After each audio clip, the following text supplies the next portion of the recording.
নমস্কার বন্ধুরা, নন্দিনী সিম্পল কুকের আরও একটি পর্বে আপনাদের সবাইকে জানাচ্ছি স্বাগত।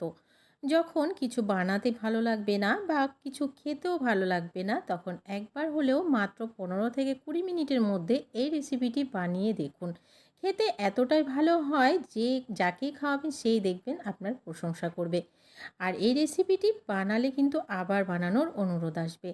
তাহলে চলুন দেখে নিই রেসিপিটি। আজকের এই রেসিপি তৈরি করার জন্য প্রথমে এইদিকে একটি ফ্রাইং প্যানে আমি প্রায় 2 চামচ মতো তেল গরম করে নিয়েছি। তেলটা একটু গরম হয়ে গেলেই তেলে দিয়ে দিচ্ছি হাফ চামচ গোটা জিরা, আর হাফ চামচ দিয়ে দিয়েছি গোটা সর্ষে, আর হাফ চামচ দিয়ে দিলাম গ্রেট করে রাখা রসুন, 1 চামচ পরিমাণ ছোলার ডাল, আর 1 চামচ পরিমাণ দিয়ে দিলাম অড়হর ডাল। দিয়ে সমস্ত কিছুকে খুব ভালো করে একটু ভেজে নিতে হবে যতক্ষণ না পর্যন্ত এই ডালগুলো একটু লাল লাল করে ভাজা হয়ে যাচ্ছে। যখন দেখবেন লাল লাল করে ডালটা একটু ভাজা হয়ে গেছে, দিয়ে দিতে হবে দুটো কাঁচা লঙ্কা কুচি, আর দিয়ে দিচ্ছি একটা পেঁয়াজ কুচি। পেঁয়াজটাকে ছোট ছোট করে কেটে নিয়েছিলাম। তবে এই পেঁয়াজটাকে কিন্তু ভাজা যাবে না, শুধুমাত্র একটু মিশিয়ে নিতে হবে। সমস্ত কিছুর সাথে একটু নাড়াচাড়া দিয়ে মিশিয়ে নিলেই হবে, খুব বেশি ভাজার প্রয়োজন নেই। খুব ভালো করে নাড়াচাড়া দিয়ে পেঁয়াজটাকে একটু মিশিয়ে নিলাম। পেঁয়াজটাকে কিন্তু ভাজবো না, সেটা আমি আগেও বললাম। তো এটা কিন্তু একদমই রেডি হয়ে গেছে। গ্যাসের ফ্লেমটাকে বন্ধ করে দেব, আর একদমই খুব ভালো করে ঠান্ডা করে নেব।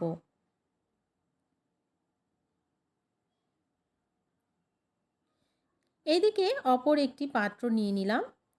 এই পাত্রে আমি দিয়ে দেব চায়ের কাপ মেপে 1 কাপ থেকে 1.5 কাপ পরিমাণ আটা। সমস্ত কিছুই আমি এখানে চায়ের কাপ মেপে নেব। তো 1.5 কাপ পরিমাণ এখানে দিয়ে দিচ্ছি আটা, দিয়ে দিচ্ছি 1 কাপ পরিমাণ সুজি, আর দিয়ে দেবো 2 চামচ পরিমাণ বেসন।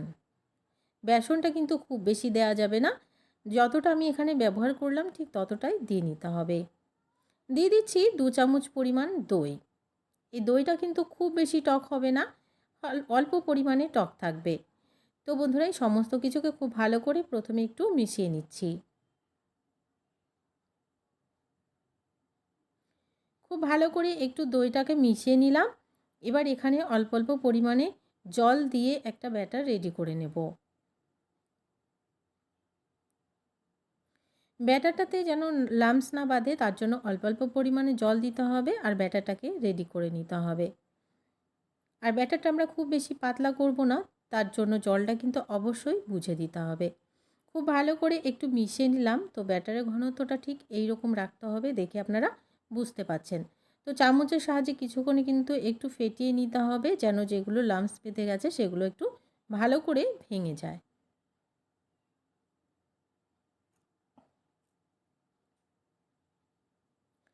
কিছুক্ষণ সময় নিয়ে একটু আমি ফেটিয়ে নিলাম।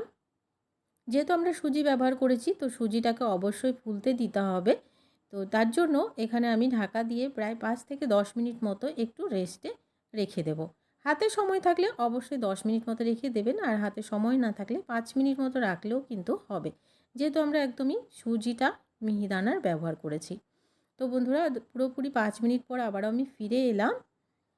এবার এখানে প্রথমে কিন্তু অবশ্যই বাকি ইনগ্রিডিয়েন্টসগুলো ব্যবহার করার আগে খুব ভালো করে ফেটিয়ে নিতে হবে। তাহলে দেখবেন যখন আমরা রেসিপি তৈরি করব, ভেতরটা ভীষণ ফ্লপি আর জালিদার তৈরি হবে, খেতেও ভীষণ ভালো লাগবে। তো বন্ধুরা, কিছুক্ষণ সময় নিয়ে একটু ফেটিয়ে নিলাম। এবার আমি এখানে দিয়ে দিচ্ছি পরিমাণ মতো লবণ, হাফ চামচ থেকেও কম দিয়ে দিচ্ছি জোয়ান, 1 চামচ পরিমাণ দিয়ে দিলাম চিলি ফ্লেক্স, আর 1 চামচ পরিমাণ দিয়ে দিলাম ম্যাগি মশলা। এর থেকে আর কিন্তু কোনো রকম মশলা এখানে ব্যবহার করার প্রয়োজন নেই। এইটুকু মশলার মধ্যেই দেখবেন এই রেসিপি খেতে দুর্দান্ত টেস্ট হচ্ছে।